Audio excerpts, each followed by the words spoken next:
Senator Ricketts. Thank you very much, Mr. Chairman, and thank you, Ambassador, for being here.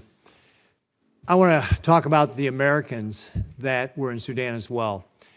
Help me understand, because it seems to me that once again the Biden administration was caught flat-footed by the events that were developing, similar to Afghanistan, that this changed in a way that you did not anticipate.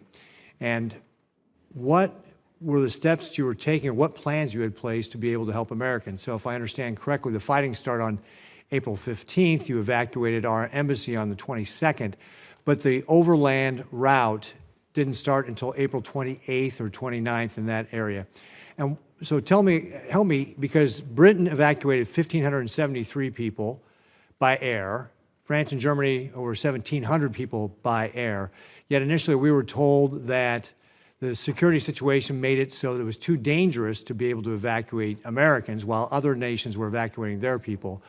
And then days later, you're organizing a ground convoy instead of an air convoy. Did you not do contingency planning with regard to this? Why did it take so long to be able to start evacuating Americans out? Thank you, Senator Ricketts, and good to see you as on this committee. Let me break it down in time and space. So, as I said, first of all, we had in place a broad warden system that captured about 5,000 Americans, so we were able to push messages to them. We initially, for those Americans who could get to the airport, because one of the reasons that we did our first embassy evacuation at the embassy grounds was in those days between the U.S. evacuation by helicopter and our allies beginning to fly into the airport was too dangerous.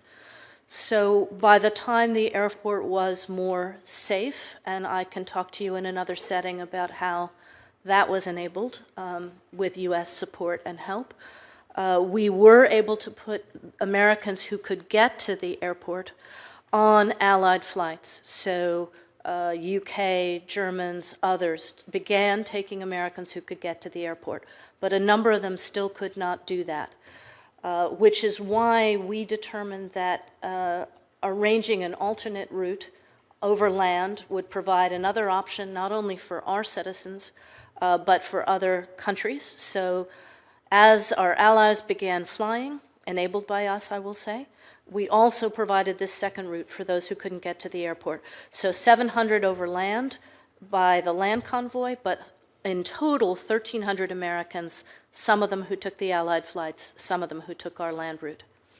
So what I hear you saying, and correct me if I'm wrong, is that the news reports saying that while other nations like France, Britain, Germany were able to evacuate their citizens by air, the United States had coordinated with them to evacuate people by air, and we were going to take the overland route and would take their citizens. It was so the media was really misstating what was going on, that we had a plan here where they were going to do the air, we were going to do the overland, because the reports I read made it seem like the United States had no plan to evacuate people by air, and that we did this overland route that happened, on April 28th or 29th, much, almost 2 weeks after the fighting started.